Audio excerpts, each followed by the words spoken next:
Hi everyone, in this video we are going to be working on a very simple beginner-friendly project. So this video is geared towards people who are thinking of trying out jewelry making but don't know where to start. So this video is going to teach you how to string a very simple beaded necklace. What I have here is the John Bead Curiosity Box Easter Wishes edition, and I did an unboxing of this bead box in a previous video, and I'll put a card up to that video. But my goal is to use up as many of the beads here as possible to create different projects. Now in that video, I had mentioned that I really wanted to use these mint green faceted chunky beads in a necklace project, so that's what we're going to be doing. So to make a very simple beaded necklace, you're going to need a few supplies. The first is bead stringing wire, and what I have here is 19 strand. Bead stringing wire comes in a variety of number of strands. So there's 7 strand, 19 strand, and 49 strand. And what that means is that basically there's these very tiny steel cables that are enclosed in nylon material. So that makes bead stringing wire very, very strong. Now, the higher the number, so 49 would be way higher than 19, the more flexible and stronger it is. But 19 strand is good enough for all the projects that we're going to be doing with this bead set. So 49 strand is the most expensive that you can buy. And so for me personally, I would only use 49 strand if I were using really expensive materials and gemstones and heirloom pieces, or if I were selling really high-end pieces. So I feel like 19 strand is a great place to start for beginners. It's not as expensive as the 49 strand, but it's way better quality than the 7 strand. This is also 0.018 inches or 0.46 millimeters in diameter, so it's gonna fit most bead holes. And it's going to need either a number 1 crimp bead or a number 2 crimp tube. So what this means is that because this is made of steel and not thread, you can't just tie a knot on your ends to tie them off to finish them. You have to use a crimp bead or a crimp tube like this to clamp down your ends to secure them. You're also going to need a couple of jump rings or split rings. So the difference between a jump ring is that a jump ring is just one loop of wire, whereas a split ring is like a keychain. It's a couple loops of wire, and I personally prefer a split ring just because it's more secure because there's no opening, but jump rings are more common. So a couple of optional findings are wire guardians and crimp tube covers. Crimp tube covers are used to cover up your crimp tubes to make them look nicer, and wire guardians help protect your wire and also help you have a consistent size on your loops. So you'll see more how we use these later. You'll need a bunch of different tools, and you can get these as sets, which will give you some savings. So this is a crimping plier, and we're going to use this to attach our crimps on our projects. This one is a round nose plier. It's like a cone shape. This one is a flat nose plier. It just came in a set for me, so I use it. And then this one is a chain nose plier, so it's tapered off like that, but it's flat. And then this one is a wire cutter. So with jewelry pliers, the reason why they're specialized for jewelry is because they don't have any teeth. They're all smooth. If you go to a hardware store and you get regular pliers, they will have teeth or grooves for gripping stuff with. The reason for no teeth is so that you don't mark up your metals like your jump rings. You might end up scratching them if you use the ones with the teeth. And if you're going to be using a split ring instead of a regular jump ring, it would be very helpful to have a split ring opener like this. So what I have here is a very simple and cheap multi-strand bead design board. And what it does is it has these grooves, and you can lay your beads out to see how they will look in a necklace or a bracelet. And it also has measurements here that are symmetrical on either side. So that really helps with planning. So I'm just going to start by laying out these mint green beads. So when designing, I just like to have fun and try different things before settling down on anything. So I'm just going to show you a few different ideas. So for example, the box came with these cute white marshmallow beads. So we can lay them out alternating like this. There are also these lemon colored beads that are the same shape and size. So we can also alternate them like this. And one of the challenges that we have is that there are only a limited number of these beads. So I'm thinking that we would just use these green leaves as focal, and then we will have a different bead for the back part. So we can just play around with ideas, and everybody has different tastes. So it's really just based on what you like and what you feel good about. So this is the final design that I'm gonna go with. I really like how these colors remind me of melons and cantaloupes. And then I like the pop of yellow here. And then the flowers also give it a little extra pop of color. And then you have the green also matching with the green of these mint green leaves. So I've decided that it would be cute to have this be a short necklace, so sitting around the collar area. And I already know from past experience that for me, I need the beaded section before I attach all the jump rings and the clasping to be about 14 inches long. So about hitting the 7-inch mark. So for a 14-inch beaded section, I'm going to add 2 inches to either side when I'm cutting my wire. So that's 4 inches that I need to add. So that means that 14 plus 4 is minimum 18 inches of wire that I want to cut. When you're cutting your wire, it's better to err on the side of a little bit longer rather than have it too short and it be not enough. So I said 18 inches, but I'm gonna give it even more extra and cut closer to 19 inches.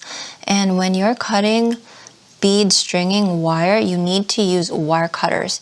You can't use scissors or it'll damage your scissors because this is steel. So you need something that can cut steel. Now you can get bead stoppers to clip onto the end of your beading wire, and what they do is they stop your beads from rolling off of one end. But I don't have bead stoppers. I'm just gonna use regular masking tape, and I'm just gonna tape off one end like this. So bead string wire is very springy, so you can just put your beads through them to string your beads. You don't need a needle.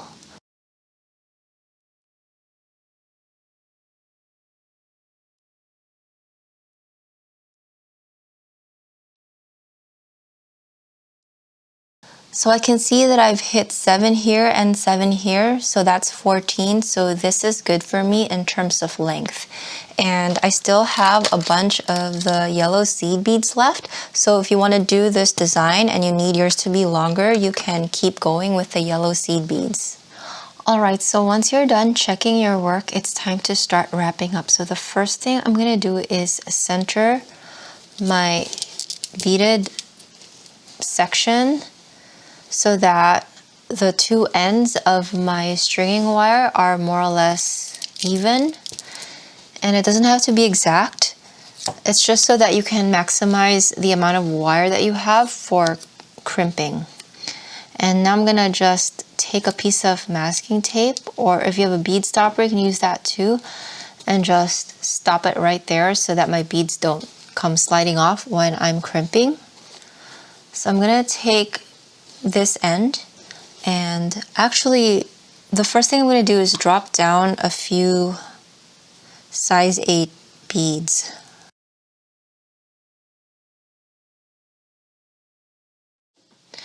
The reason I'm dropping down the size 8 seed bead is because the holes of these yellow beads are very large, and when I drop down the crimp tubes later, you'll see that there's a real danger of the crimp tube just falling into that hole. So here's the crimp tube, and so if you compare that to the size of the hole, it's pretty much there, or the hole is bigger. So I don't want my crimp tube to fall in. I don't want to deal with that. So I'm just going to drop down my crimp tube, and as you can see, it's not falling through the hole of the size 8 seed beads. So once you've dropped down your crimp tube, you can make a loop by either passing your wire back into your crimp tube and crimping like from here, or you could use a wire guardian. And I'm going to use a wire guardian just because I think that it helps to protect the wire. So I drop down one side of the wire guardian. The wire guardian has 2 holes on either side like this. So you're just gonna drop it down one side, and it's gonna be like the shape of a horseshoe. So you're gonna put your other side of your wire through the other side of the wire guardian. So what this does is it protects your stringing wire, because the stringing wire only has a nylon coating on it, so that can wear off eventually once you put your jump rings on, and it keeps rubbing on that nylon. So the wire guardian just has a piece of metal under it, and that prevents your nylon from being abraded away eventually. So once you put the other end of your stringing wire through the other side of the wire guardian, just put the end of your wire back into the crimp tube and through your seed beads. You can do this also after, but it's a lot easier just to get this through now while you still have a bit of play. So I'm just pulling the wire down through the 3 size 8 seed beads like that. So just pull it down, and in order to tighten this up a little bit more, you just have to hold your wire guardian and pull, and that will pull up the rest of your beads to meet the wire guardian.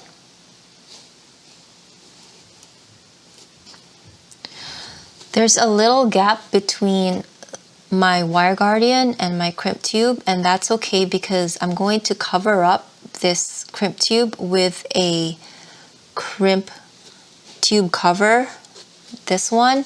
So I just need a little bit of room there for the crimp tube cover.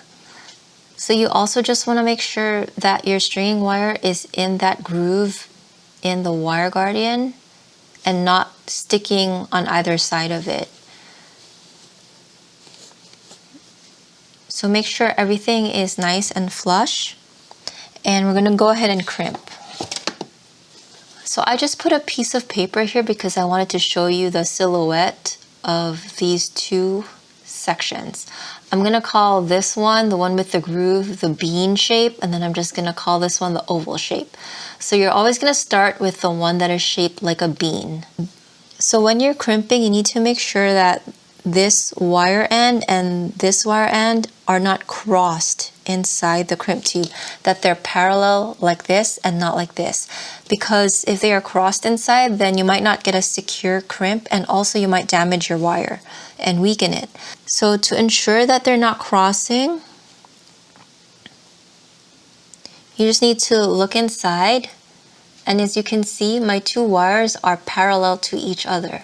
Here I've zoomed in a little bit more, and I'm going to show you. So as you can see, they are running parallel to each other on the inside, and they're not crossing. So hopefully you can see that. So I'm just going to pull this down. And now you're going to crimp. So to crimp, like I mentioned, we're going to start with this bean shape, and you're just going to grip your crimp tube like this. So you're just going to grip your crimp tube like this, and you're going to press, and it's going to turn your crimp tube into a bean shape.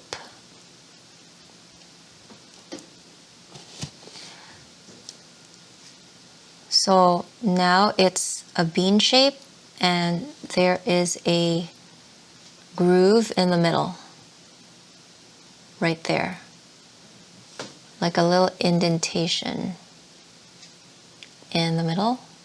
So the two wires are separated on either side of that indentation, like that.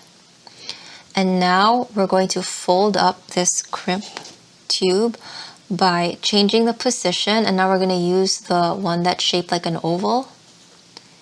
And instead of going this way like we did earlier, we're going to rotate our crimping tool and we're going to grip the crimp tube perpendicular to the oval like that. So it's perpendicular, and I'm going to fold up the crimp tube like this. So when you press it, it's going to fold up that bean shape. It's going to go like, it's going to fold up like this. And as you can see, it's all scrunched up and folded up, and your two wire ends are now next to each other. So from here, I'm just going to cut my stringing wire with my flush cutter, and I'm just going to cut it close to that third seed bead like that.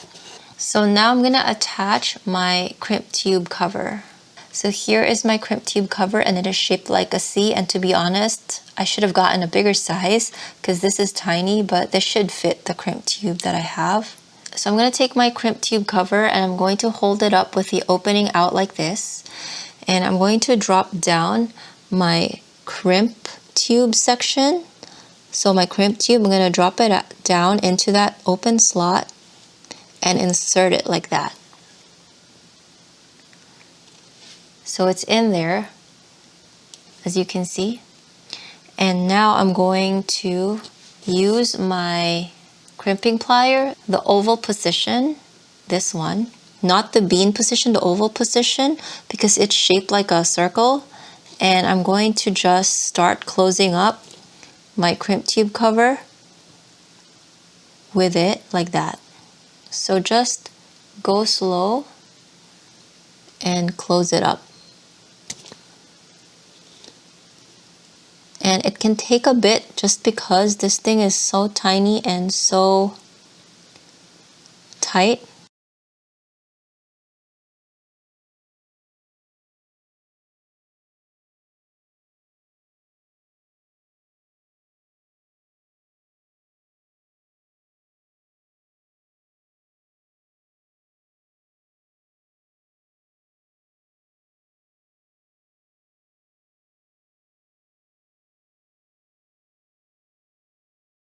So just go slow and just close your crimp tube cover over that crimp tube like this.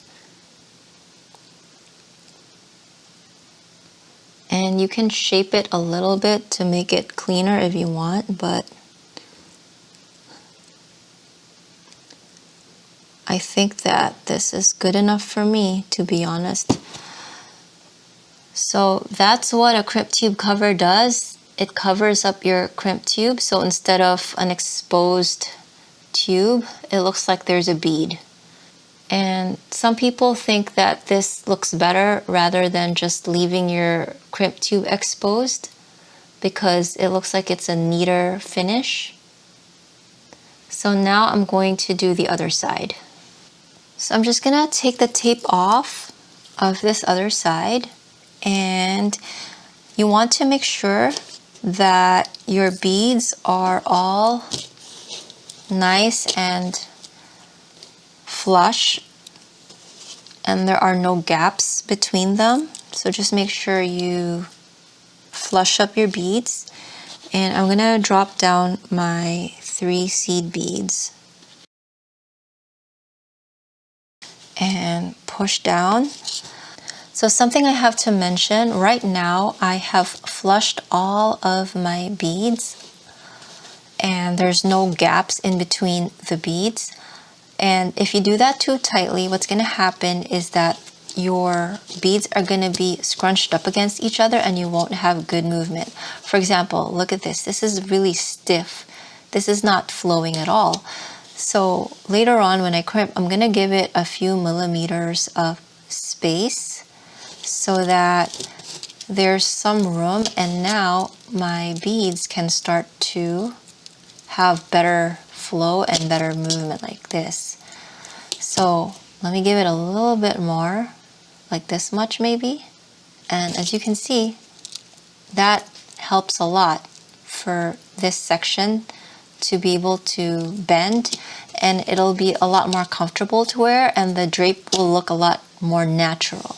So that's why when we go to crimp later, I'm gonna make sure to leave just a few millimeters of extra space. So now let's start to wrap up. So I'm gonna drop down my crimp tube.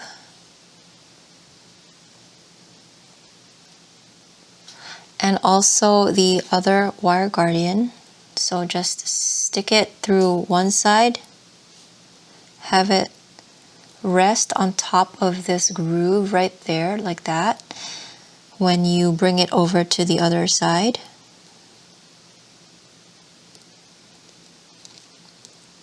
And put your end back into the crimp tube.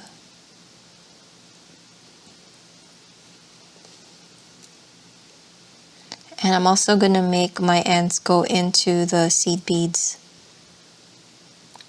like this.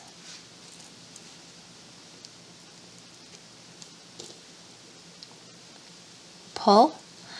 And now you're going to hold onto your wire guardian, and when you pull, it's going to bring all the beads up to meet your wire guardian. So remember what I mentioned earlier, we don't want this to be stiff. So now I'm going to just pull back a little bit, check it, see if it's better. It's better. I think I want just a little bit more, and move that. And I think that's good. I'm happy with that amount of movement. So now I'm going to crimp this side, and once again you want to make sure that your thread inside is not crossing. So now I'm going to go into the bean shape slot, and I'm going to crimp, and there's a little bit of space between my wire guardian and my stringing wire, so I'm just going to use my crimp tube plier to grip that crimp tube and move it up a little bit and pull a little bit to make sure that my wire is sitting on that wire guardian properly. And then I'm going to go ahead and press.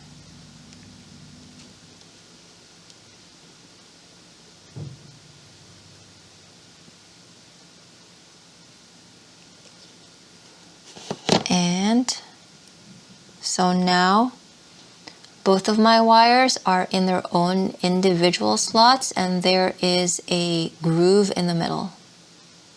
I think I actually crimped a little bit too close to my wire guardian.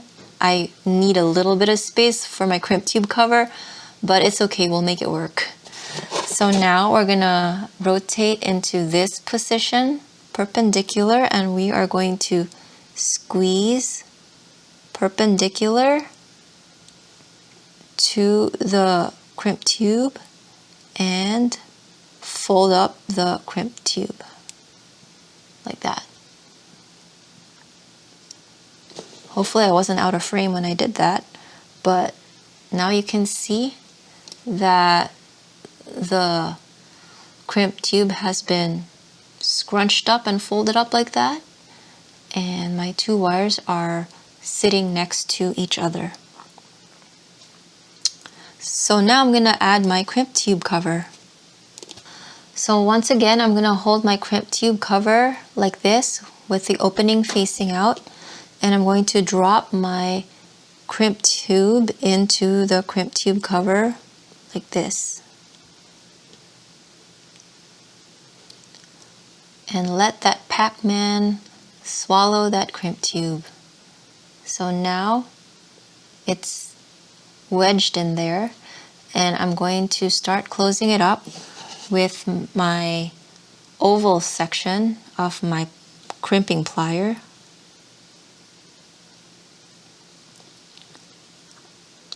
I'm trying to rotate this so that it'll be easy for you to see.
Anyway, it's not perfect, but it's good enough.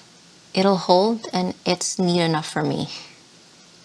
So now I'm gonna go ahead and snip off this excess wire with my flush cutter.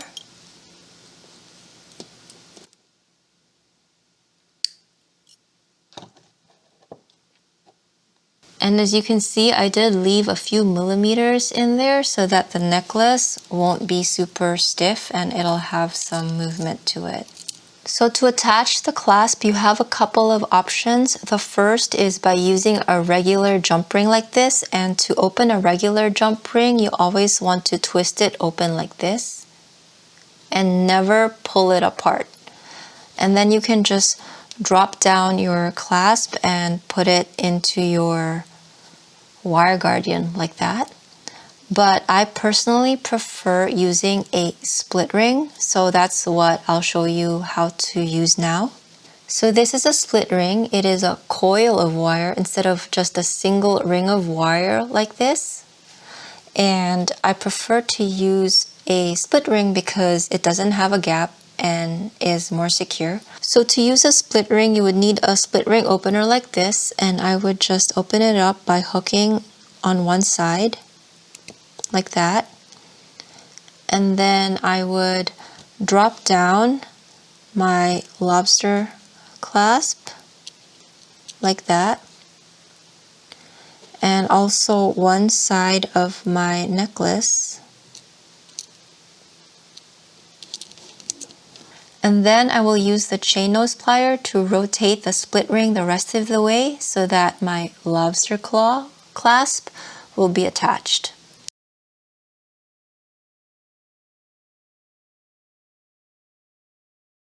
Same for the other side. I will open up the split ring and I will just drop the other side of my necklace.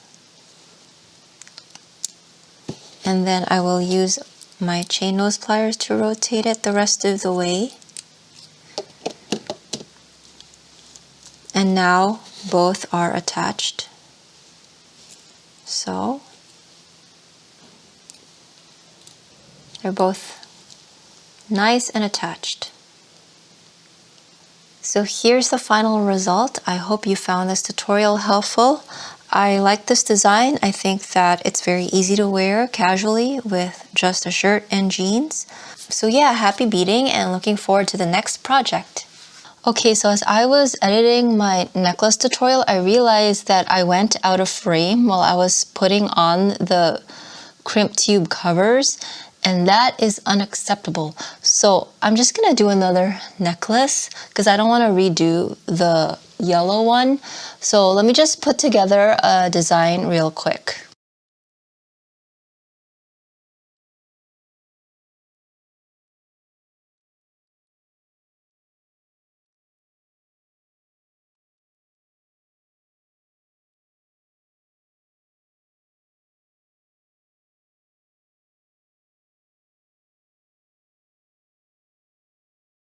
Alright, so to make this design, I just pulled out all of the glass beads that are similar in size, and I like that the colors go well together and that everything is chunky.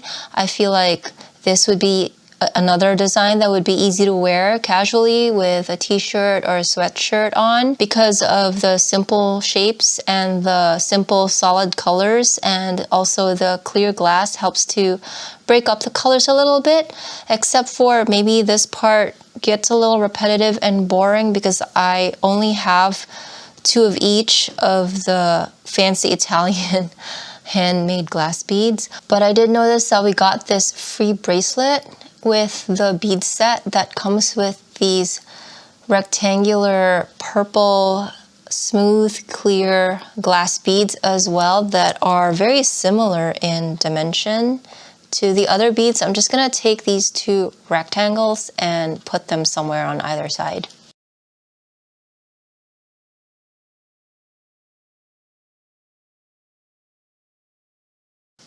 I think this design looks a little bit better, so I'm going to string this up and put it around my neck and check it.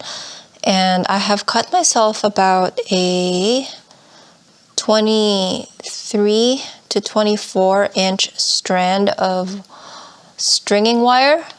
And oh, I actually went to the Dollar Tree and I found these craft clamps.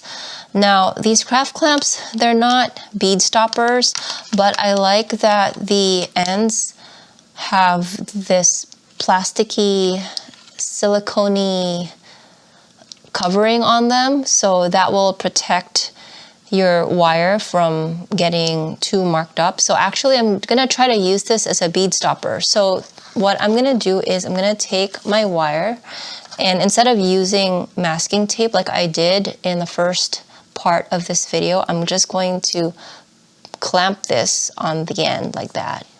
And I can just string the other side and it'll keep the beads from falling off.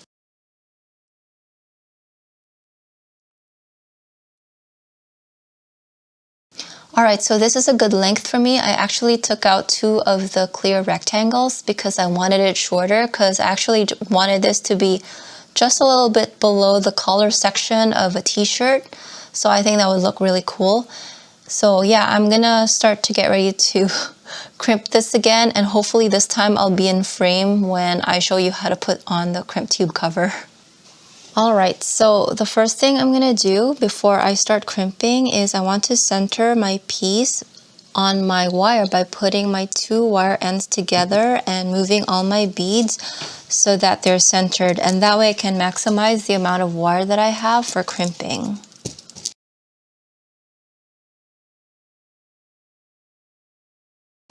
Now I'm going to clamp down one side so that my beads don't roll off as I'm crimping the other side. So I'm going to drop down a crimp tube on the end of my stringing wire like this. And I'm going to take a wire guardian and I'm going to put it through one side like this. And I'm going to bring my wire around the wire guardian, and the wire guardian has a groove up top, so you just want to rest your wire on that groove. And I'm also going to put my wire back through the crimp tube.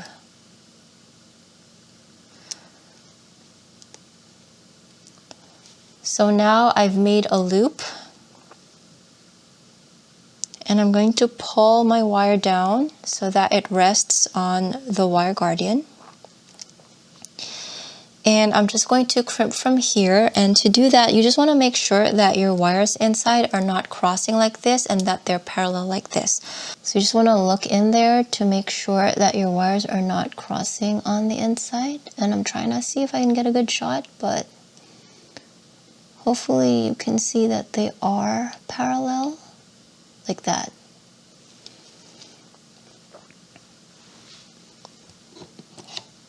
And you want to keep your wires separated by holding them like this as much as you can. And now I'm going to use the bean shape position.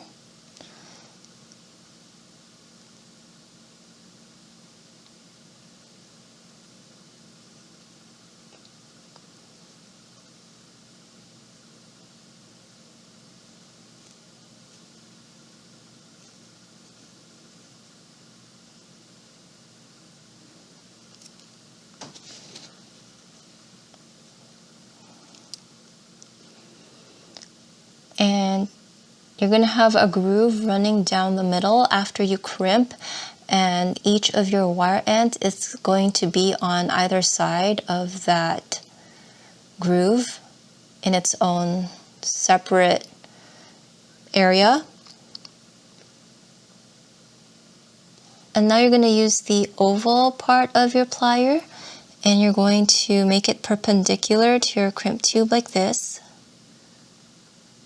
And you're going to fold down your crimp by pressing on your crimp tube in a perpendicular fashion, like this.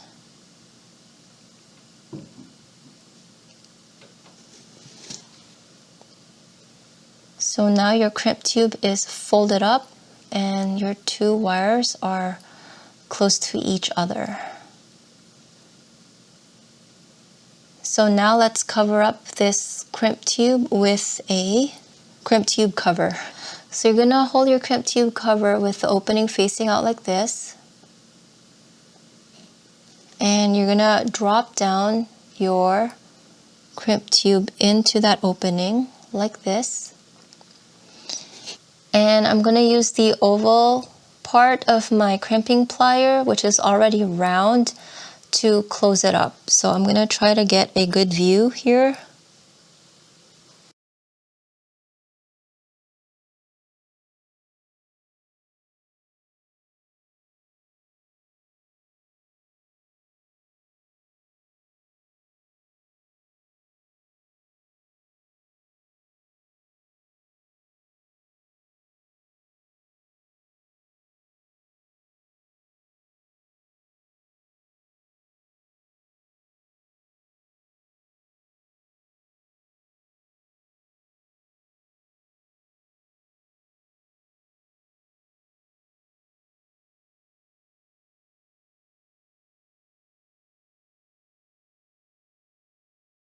So that's what it looks like closed.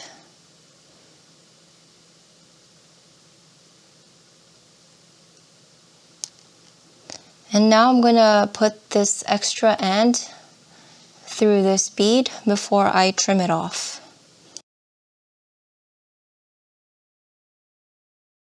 And it's a bit tight, but I'll do my best to try to get it through and pull it with a plier if it shows up on the other side. I'm just gonna keep pushing it. Hopefully it'll make it.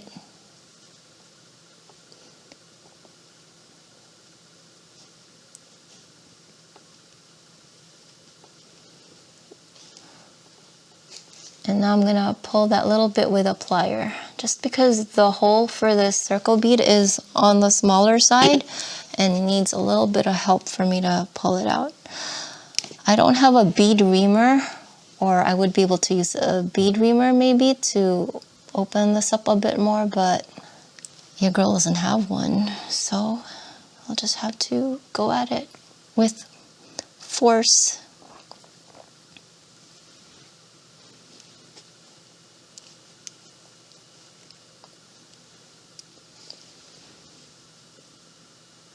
So that's good. So I'm just going to trim it off on this end.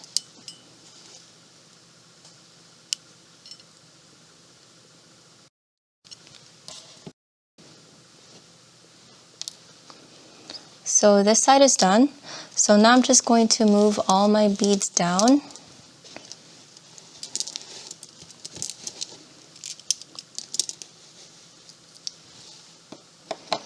And I'm going to work on this side now.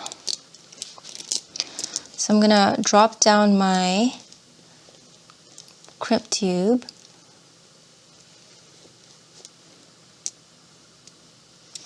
And also my wire protector, wire guardian.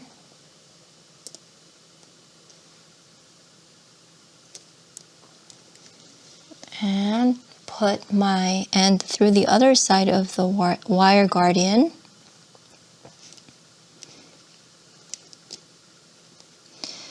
And back through the crimp tube.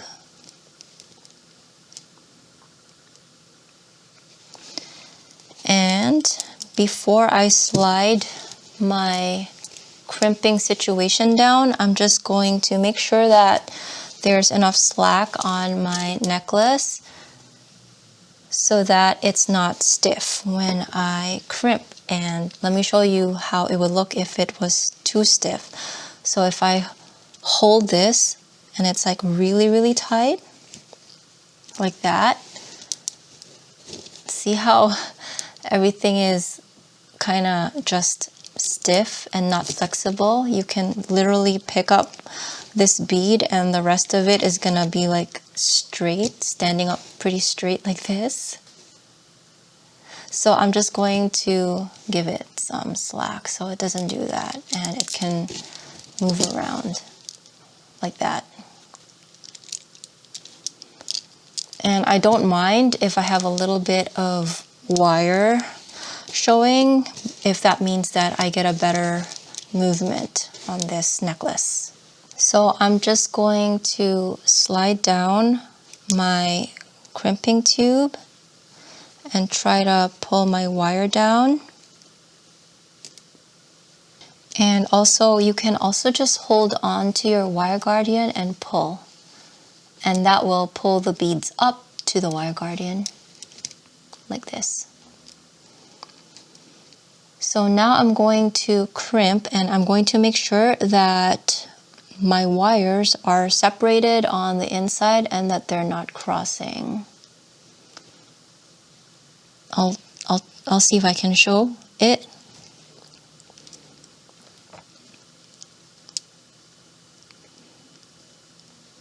Like that. So they're not crossing on the inside.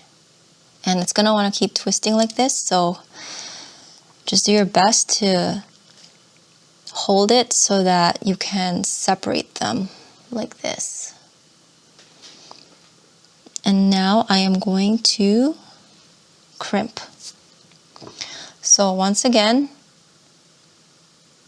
the bean shape.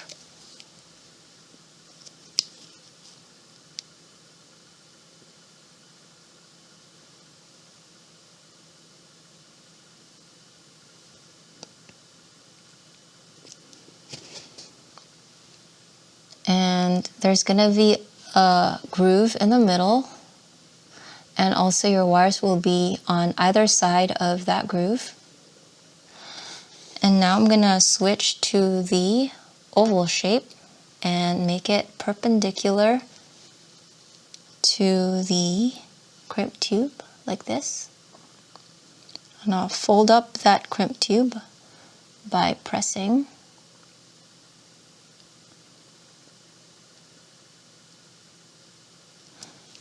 And that's going to bring your two ends together. So once again, here is my crimp tube cover, and I'm going to hold it so that the opening is facing out like this. And I'm going to drop down my crimp tube onto that cover like this.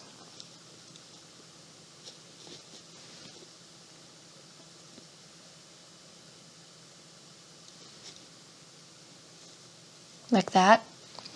And I'm going to use the oval portion of my crimping plier to close up the crimp tube cover slowly.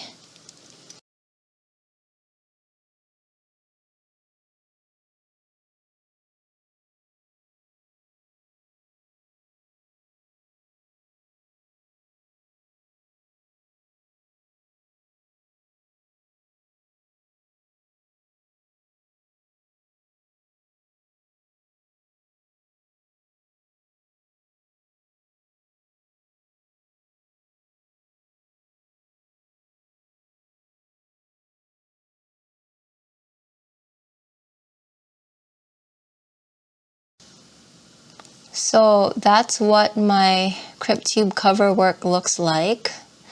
And I just noticed actually that I messed up a little bit because my wire is not sitting right on top of my wire guardian.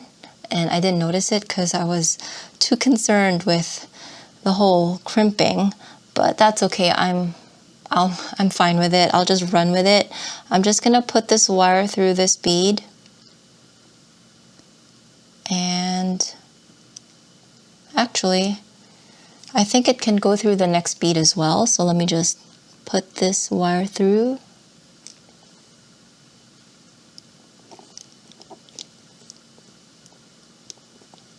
Like that, and pull with my plier.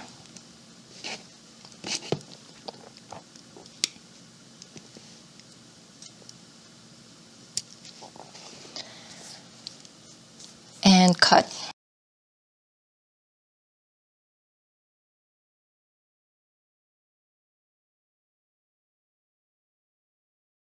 So to wrap up, I'm going to attach my split ring to one end.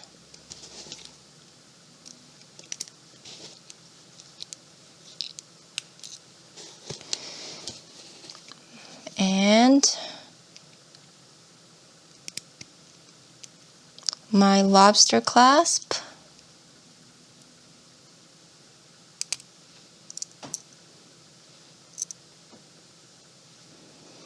And my other end of my necklace.